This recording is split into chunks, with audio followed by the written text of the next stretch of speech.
Everyone, it's Cass. Welcome back to my channel, What Cass Read. Today we're going to do a video that I think I've talked about multiple times already, where I say that, oh, I think I should film that video. Oh, that video's coming. Oh, I'm definitely filming that video. And here we are. This is my how to read Robin Hobb video. For those of you who are new to my channel, Robin Hobb is my favorite fantasy author. The Realm of the Elderlings has quickly catapulted itself to my favorite status, my favorite of all time. I just made my favorite fantasy video reads, and Robin Hobb again made an appearance in that list. She makes an appearance in like pretty much almost every video. Whenever I mention a Robin Hobb book, a lot of the questions that I get asked are, where should I start with her series? Because when you look at her catalog of books that she's written a lot. She has her main series called the Realm of the Elderlings series, which has 16 books in it, and people have heard that there are multiple starting points. So where should you start, and what book actually comes where? And there's different series that sound familiar to the other one before, and am I going in the right order? So I'm here to try and answer those questions. The main series that people are talking about when they talk about Robin Hobb's books is the 16-book Realm of the Elderlings series. 16 books sounds intimidating, especially when you see the size of some of them. But Robin Hobb intentionally wrote these books where they can be split off into different trilogies and different chunks, and there are a few different starting points that you could choose depending on how involved you want to get with this series and if you just want to sample something that she's written. So the first order that you could read the books are going to be in publication order. So the first set of trilogies that she has written, this is called the Farseer trilogy, and that includes Assassin's Apprentice, Royal Assassin, and Assassin's Quest. The Farseer trilogy follows along Fitzchivalry Farseer. We meet him as a young boy at the age of 6. He is the bastard son of the king-in-waiting Prince Chivalry. Because of Fitz's parentage and because he is a bastard, king-in-waiting Prince Chivalry decides to abdicate his rights to the throne, and he leaves the kingdom, leaving his son behind with the family that he left, behind with one of his most loyal friends and servants and colleagues, to be raised in the castle, and they have decided that they wanted to use Fitzchivalry as their private assassin for family matters. There's two different kinds of magic that we encounter in this series, the wit magic and the skill magic. I've talked about that in my favorite magic systems video. This book series follows Fitzchivalry's perspective, so it's told from a first-person point of view, and so we learn a lot about the day-to-day life of Fitzchivalry as he grows up in the castle and eventually into younger adulthood, probably in his early 20s by the end of this series. There's a lot of magic in here, there's a lot of intrigue in here, there's a lot of betrayal, backstabbing, friendships formed, love interests. Like this trilogy has it all, so this is where you would start. Then the next set of books is the Live Ship Traders trilogy. This is my favorite trilogy of the whole bunch. I haven't gotten all the way through this whole bunch, but I just don't think there's going to be anything that'll top this.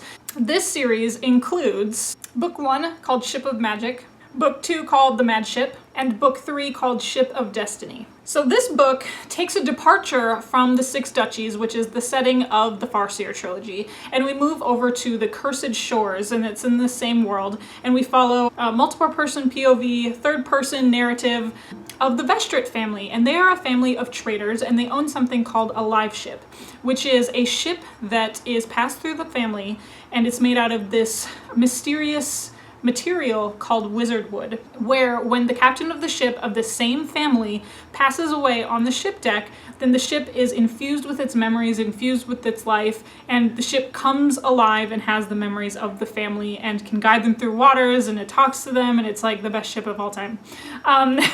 So there's pirates, there's dragons, there's sea serpents, there's magic talking ships, and at the heart of it, there's a really, really, really great family story.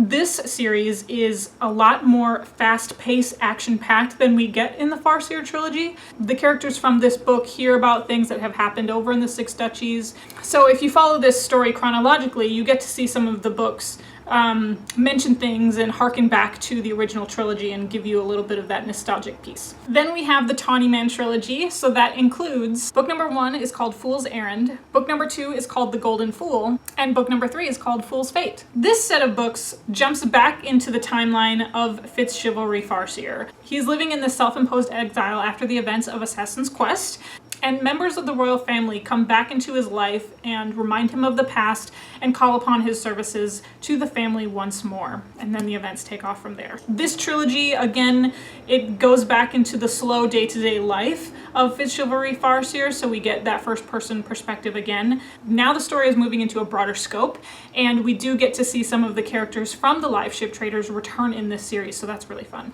Then we get to move on to the Rainwild Chronicles series. So book 1 is called Dragon Keeper. Book number 2 is called Dragon Haven. Book number 3 is called City of Dragons. And book number 4 is called Blood of Dragons. The dragons have returned to the world, but now they are decrepit and they're no longer the magical beasts that they once were. So they're left in the care of the people of the Rainwilds. This series follows a new set of characters. It's told back in that multiple person POV, so we get to learn more about the younger generations of the Rainwild people. How does that interact with our Bingtown families that we met in the live ship traders?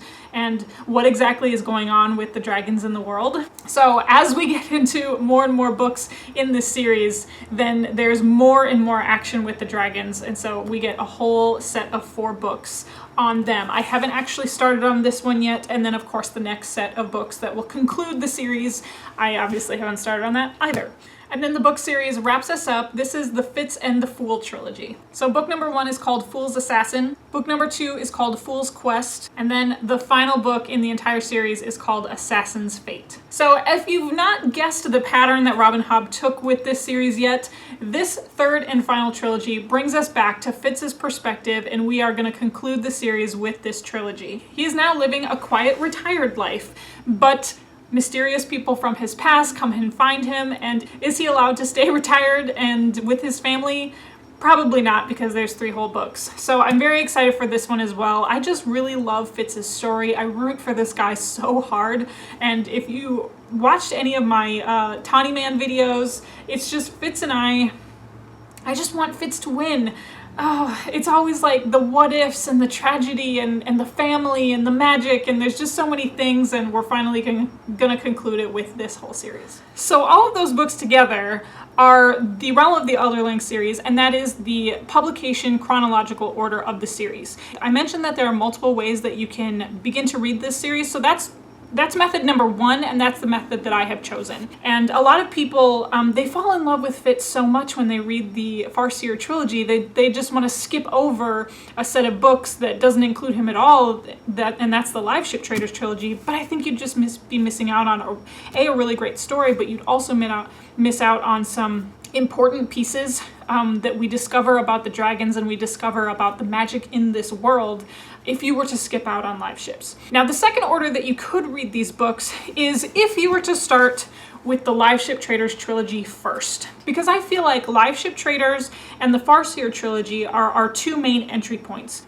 It's going to be super piratey, super actiony, and it has some like really interesting magic in it. I think that you'd really enjoy this trilogy, and if you're not completely convinced that you want to read a whole 16-book series, you just want to sample some of her writing, I think this is really great as a standalone trilogy. And as a matter of fact, a lot of people also recommend that as well. If you just want to read a standalone trilogy by Robin Hobb, this is a really good way to go.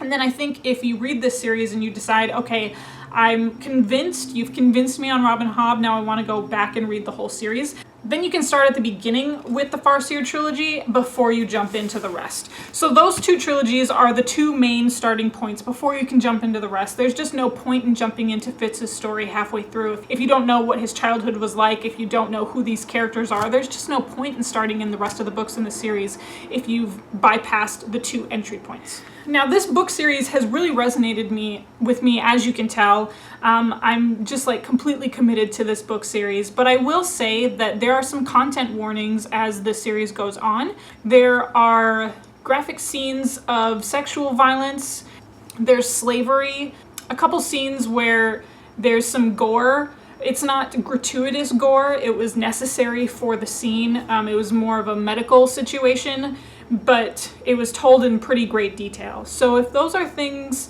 that are triggering to you and you don't like to read those things, I think this may not be the author for you, which makes me sad to say. So if those things are just absolute no's for you in your fantasy reading, then I think that this entire series might not be for you, because it does get very raw in terms of their feelings about these sorts of things. Now, if it's something that you could be on the fence about, like it's not your favorite topic, but you can read about it, I think it is worth your while to go through these different things that the characters have gone through because of the way that Robin Hobb treats it. Again, she's not gratuitous about it.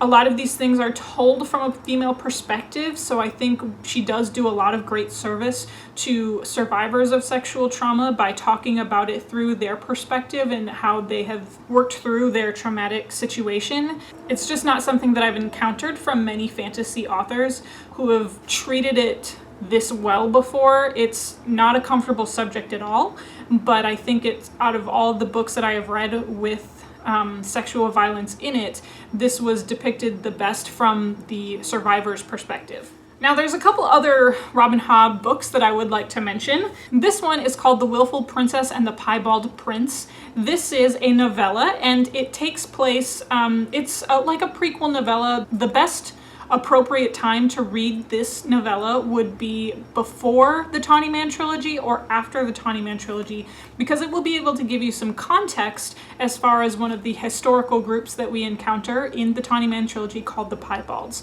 So this is something that you can use for supplemental reading, or if you're a super Hobb fanatic like I am, I find this to be mandatory reading for Hobb fans, so that it can give you the context that you might be missing for this Piebald secretive group. And then we have this trilogy. This is called the Soldier Son trilogy, but completely unrelated to the Realm of the Elderlings. But I did want to mention this in case you saw this on the bookshelf and you wondered if it related at all, like where it fit within the Realm of the Elderlings. So this one does not have any of the same characters. It doesn't have any of the same story. This is something that's completely standalone from the rest of the Realm of the Elderlings, so that way you can read it on its own if you want. I haven't read this one yet. I bought this because I knew that once I finished the Realm of the Elderlings, then I would want to get to this book series as well. But the first book is called Shaman's Crossing. The second book is called Forest Mage. And the third book is called Renegade's Magic. This book is about the second-born son of noblemen, and in this world, the second-born son is always meant to be a soldier, which is why it's called the Soldier Son trilogy.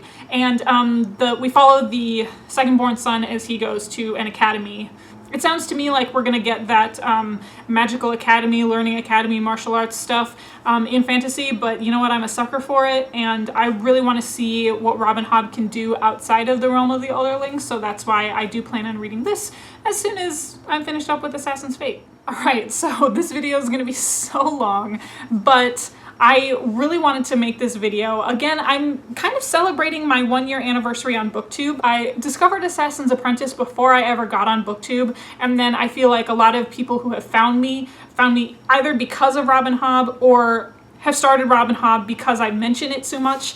And I feel like as I'm celebrating my 1 year on BookTube, I wanted to create a video talking about one of my favorite authors and talk about why I love these books, and just help you along in your journey if you want to know where to start in her books. So that's where we are. And let me know in the comment section below if you plan on starting Robin Hobb, where you are in the books. There's a couple people that are past me and they're like, oh, just you wait. There's just so many great characters. And yeah, so talk to me all things Robin Hobb down in the comment section below. And of course, you can also find me on social media. You're not going to be shy of your Robin Hobb content over on Twitter and Instagram, because I always post about Robin Hobb there too. So that's at What Cast Read. It's the same as this channel, so it should be super easy to find. And then of course, you can find me on Goodreads, and that link is always going to be down below. Otherwise, you know how these videos end. I'll talk to you later. Bye.